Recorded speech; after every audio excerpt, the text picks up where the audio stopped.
तो वहां में अगर माइक मेरे हाथ में कांप रहा होता तो आप लोग समझते मैं नर्वस हूँ। इसलिए मुझे याद पड़ता है, इस साल मुझे पूरे 50 बरस हो गए मुंबई आए हुए। मैं अक्टूबर 4 को आया था। ये शहर क्या था, धीरे धीरे क्या होता चला गया, ये भी हम देख रहे हैं। इसमें इंडिविजुअल एफर्ट मेरा हो, आपका हो, आपका हो, वो भी कोई मामूली चीज नहीं है। अलग अलग भी हम बहुत काम कर रहे हैं, कोशिश करते हैं। मुझे राज्यसभा में भेज दिया तो जो भी छोटा मोटा मैं कर सकता था यही कर सकता था कि भाई जो फंड दिया जाता है हमको, वो अपने इस शहर को, जिसने हमको इतना दिया है उसे हम भी कुछ तो, जो कि कुछ भी नहीं है, सच पूछिए तो ऐसा समझना कि कोई बहुत बड़ा काम कर लिया मैंने, ऐसा नहीं है कुछ। हमारे इंडिविजुअल्स के एफर्ट्स भी इम्पोर्टेंट हैं। हम लोग से पूछे कोई कि आप अपने देश से प्यार करते हैं, तो हम सब कहते हैं करते हैं। तो ये देश कहाँ है जिससे हम प्यार करते हैं? हमारे सामने एक जो घर की गली है, जो नुक्कड़ है, जो चौराहा है, जो हमारा कंपाउंड है, देश में नहीं कहीं और है। अगर हम देश से प्यार करते हैं तो इस जगह का ख्याल क्यों नहीं हमको? ये हमारे हिस्से का देश है। लेकिन उसके बावजूद भी मैं आपको कहूंगा कि इंडिविजुअल एफर्ट्स की एक लिमिट है। हम लहरें बना सकते हैं, लेकिन administrator, builder, lobby, bureaucracy, politician, ये टाइडल वेव्स हैं। ये जब आती हैं तो जो हमारी छोटे मोटे घिरौंदे बने हैं वो भी बह जाते हैं। तो जब तक हम अकेले तो नहीं लड़ सकते, लेकिन किसी सरकार, किसी एडमिनिस्ट्रेशन, किसी पार्टी की हिम्मत नहीं हो सकती हमारे खिलाफ जाने को, अगर हम सब एक हों।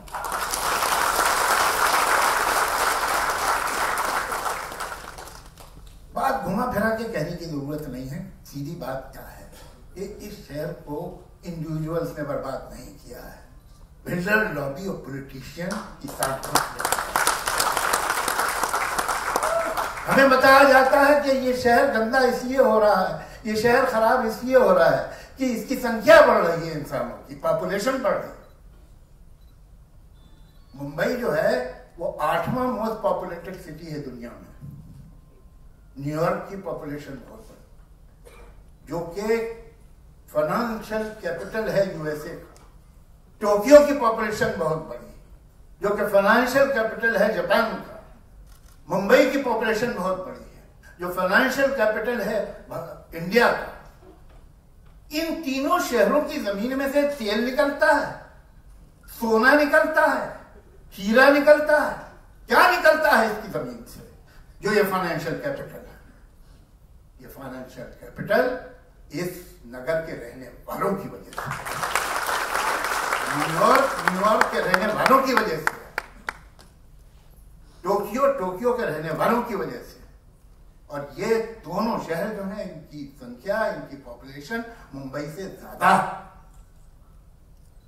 यहां जो लोग रहते हैं, यहां लोग जो आए हैं, उन्होंने ही तो इसे फाइनेंशियल कैपिटल बनाया। कोई जमीन में थोड़ी निकल आई थी दौलत।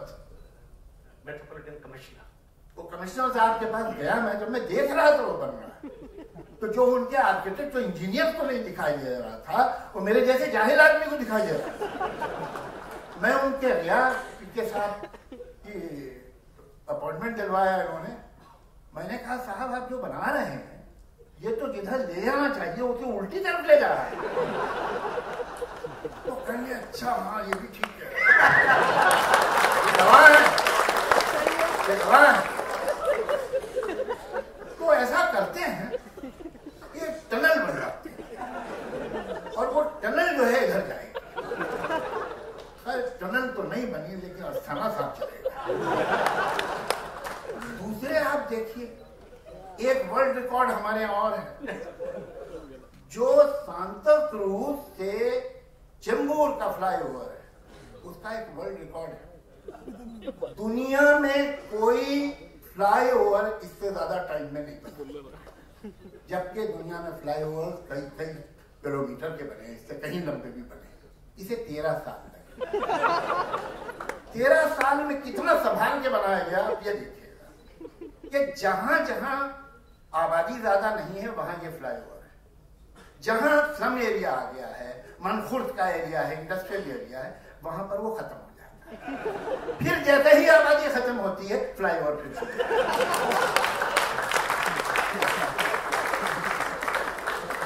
और ये कोई मेरी ओपिनियन नहीं है, आप जाके देख लीजिए।